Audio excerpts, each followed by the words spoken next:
I've been doing this forever. I became a conservative commentator on Newsmax, which is crazy because they put me on the news after going on rants in my car, which I was usually still drunk from the night before. And then I did one video on feminism. This is really crazy. My phone started actually breaking. I gained 150,000 followers naturally in 24 hours. Now I'm like, oh crap, people now actually look to me and kind of depend on me to talk about all these things. So I'm like, okay, well, I guess this is me now and this is what I'm doing. I have very controversial beliefs. I change the way I feel every day. The things I said last year are not the things I believe today. I feel like I'm kind of growing up in front of the internet, which kind of sucks. And I definitely have no privacy, but at the same time, I think it's beautiful to be to admit when you're wrong, to admit when you change. No matter how crazy your opinions are, if you truly believe your opinions and you back it, people will always have some sort of respect for you. I think this for business is a big thing. Not spending money on a bunch of shit you don't need. Everyone that goes into podcasting for some reason thinks all my viral videos, 30 million in 24 hours, are me with no makeup on, in my car like this. The things you say are so much more important than your background or your makeup or your outfit that no one cares about. Have an original thought or idea. Never spoke in front of anyone, and I'm used to being in a band and not knowing what's on the other side. And he had to literally help me write my notes like a child because I was like, I'm so used to being interviewed, I kind of never had to say anything on my own before. So I guess we'd start with how I started my Instagram. Oh Jesus. Okay. I have a weird route, so I wouldn't recommend this for anyone. It didn't go well for a very long time. And today was a great day business-wise, so I'm very happy today. But yeah, thank God. So I started by, obviously we're in a pandemic, and I lost my job, I had no friends, and I had a lot of time. So I started going on very unhinged rants in my car. All my content is filmed in my car. I started speaking out. I was very I had no followers, by the way. I had maybe 20,000, and I lost 15,000 because I was an idiot and was I really liked Donald Trump 4 years ago in LA. And that was basically the same as me coming out and being I murdered 10 innocent families today. So I did that like an idiot, and I was working in luxury real estate before that. And I was wondering for 4 years, I kept going on job interviews, and of course I'm an idiot, did an interview at a rally one time. That went very viral, and I literally just have never been able to work since, still to this day, which is really crazy. So I started, it's very wild. So I started my Instagram. I think there was an event that happened at We Spa. There was a man, and he was aroused, and there was a child next to him. And I immediately went online, and I was yo, what are we doing? This is not a trans person. I'm all for the LGBT community. I was this person is a pedophile, and what's going on? There was riots that happened, and someone was stabbed, and it was a whole thing. So that was the first video I've ever done. I think 500 people watched it, and everyone was you should kill yourself. And I was okay, cool. So I was okay, social media is really cool. So that's how I started, and I just kept going. I was doing really weird jobs here and there. I was doing nightclubs. I started doing hard money loans because I was a loan shark. I came home and my dad was that's the mafia. I was no, it's not that cool because we don't even make that much money and no one's protecting me. I started doing in the Valley hard money loans just to get enough money. I could rent this studio in downtown Long Beach, and this guy was awesome. He was I'm not gonna lie, gnarly Long Beach dude, scar across his face, he's seen shit, and he was you came in, and I was oh my God, this white Republican psychopath, she's gonna be awful, and he was dude, you were one of the fucking coolest people that's ever came in here, I'm so happy to have you, let's work out pricing together, and I was dude, thank you, here's my bank account, there's nothing in it, and so I was oh, this is my podcast journey. So I've been doing this forever. I became a conservative commentator on Newsmax, which is crazy because they put me on the news after going on rants in my car, which I was usually still drunk from the night before. And someone put me on the news and made me a commentator. And from there, I got super deep into right-wing politics.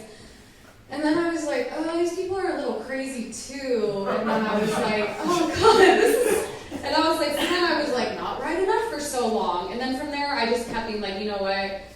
I'm just gonna keep going and see what happens with this because I can't go back. I've already said, offensive things online, and like, what am I gonna do?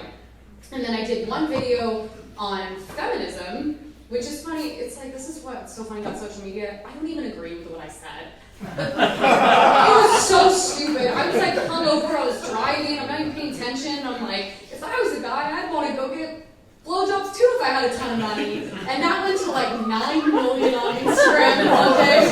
And I was like, oh fuck, I'm like known as the girl who said I would get blowjobs as a guy. And that ended up being like, I think I gained, this is really crazy, my phone started actually breaking. I gained 150,000 followers naturally in 24 hours, which to this day is like unheard of. Like unheard of. And I was like, oh my god, then all these big accounts started following me. I was like, oh holy shit, like, okay, this is really cool. And from there, I've been very thankful. I've just grown and grown and grown. I went from Newsmax, which is whatever, to now I've been on Jesse Waters' Primetime with Fox News, like probably 15 times now. I've done Trace Gallagher, and now I'm like, oh crap, people in LA actually like look to me and kind of depend on me to like talk about all these things. So I'm like, okay, well, I guess this is me now, and this is what I'm doing. Like I said, I probably wouldn't recommend this. I kind of risked everything, and it's starting to pay off. This is 4 years later. And obviously, there's a lot of negatives to that. And I'm like, I would say I try to hit politics and culture as much as possible, but I'm also trying to dive into the wellness space. Politics is a never-ending war. It's really miserable. Sometimes I'll sit online and I'll just download like the most horrible things, and then I'll walk outside and be like, oh fuck, this match is amazing. And people are nice and everything's actually okay and things are gonna be okay. And so I'm trying to dive into that, but I'm like, it just feels really weird because I'm like, I made my LLC and my company started to come together, and I'm like, I just hired an assistant, which is, the fact that someone works for me is like insane. Like I was like, I can't believe this like awesome talented dude like makes all my clips and everything, and I'm so thankful. And I definitely learned the hard way. I mean, as soon as you have a following or you get any attention, every single person comes out of the woodworks. First of all, people are very nasty towards success. And then there's everyone that's like, hey, remember that one time we had a conversation? You owe me like three grand. No. and I'm like, that's been a new thing. So I'm like very thankful to be where I am. It's a real thing. I'm like, okay, I'm like, dude, I'll go to small claims. I'm like, I don't know. I'm gonna drag you so deep with small claims. So we were saying the most important thing to me, especially because it comes off, is just being authentic. I have very controversial beliefs. I change the way I feel every day. The things I said last year are not the things I believe today. It's weird. I feel like I'm kind of growing up in front of the internet, which kind of sucks. And I definitely have no privacy, but at the same time, I think it's beautiful to be like, to admit when you're wrong, to admit when you change, to try to be around as many people that are different as you. It's funny because people call me an influencer, and I'm like, that's like, I think more of a political and cultural commentator is what I am, because all I do is just give opinions. And sometimes I'm like with people who do porn, and they're like, I'm an influencer, and I'm like, oh shit, we're like, okay, we're on the same page. This is a little weird, because I feel like in a room we're very different, and now that we're influencers, kind of like fashion, politics, OnlyFans, and I'm like, okay, this is a little bit much now, but I mean, today I'm like, my dream came true. The person I wanted to produce and work on my show, podcast, whatever I'm doing, my number one in the world like agreed. So I'm like, oh my god, I like couldn't be happier. I'm like, I like called my dad. I'm like, I'm freaking out. I get to like work with my favorite person on the planet I've been a fan of like for years now. And he's like, well, yeah, that's what happens when you're consistent. And we were saying like, especially with social media, like, who's that person? Yeah. I have to stay private forever. This is the hard thing about politics. People don't want to like be friends with you in public. It's really like I ask people before I follow them. I ask friends before I post them and tag them. Most people are cool, but obviously that comes with like some people think like I'm the reason bad things happen to them because I have an opinion. So it kind of sucks. I get so excited about things I can't even share it. And I have to like keep people private. Same with my assistant. He's like, for the love of God, do not ever say my name or put me on camera. And I'm like, I love you, so I won't. But I would say just like no matter how crazy your opinions are, if you truly believe your opinions and you back it, people will always have some sort of respect for you. I mean, the difference is like I've been on how many news hits, TV shows, podcasts, and it's people that hate me and they bring me on to be like, I'm gonna own this girl. And every single person is like, oh, you're actually like really normal. I'm like, because I believe the things I say, and I know I'm like allowed to be wrong and change. And the problem is like most people need a script, especially a lot of people I work with, like in politics. They're not good at arguing because they really don't believe the things I say. And I understand politics. We shouldn't be really surprised at this point, but I've always like really believed my stuff and backed it. And I tell people, don't send me what we're gonna talk about. Everything I say is gonna be off the top of my head. It's gonna be an opinion, and we're gonna go from there.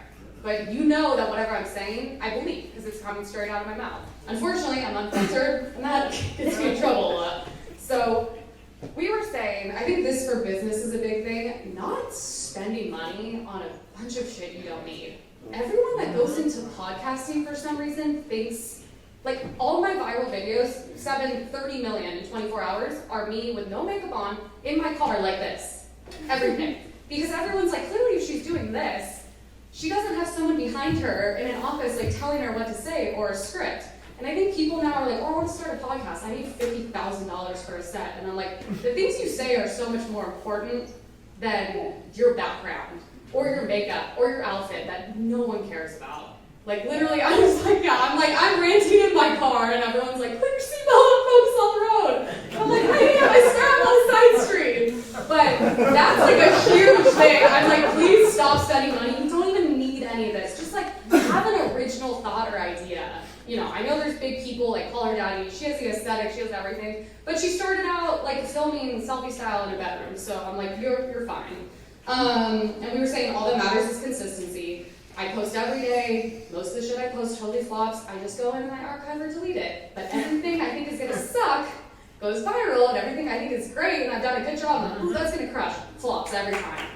Every time. Every time I think something's good, it sucks. And every time I don't try at all and I'm like, look insane and the ugliest I've ever looked, it goes viral. I'm like, well, there we go, out to the world. And then, I was gonna say, it's funny, going from fun to business has been a little weird.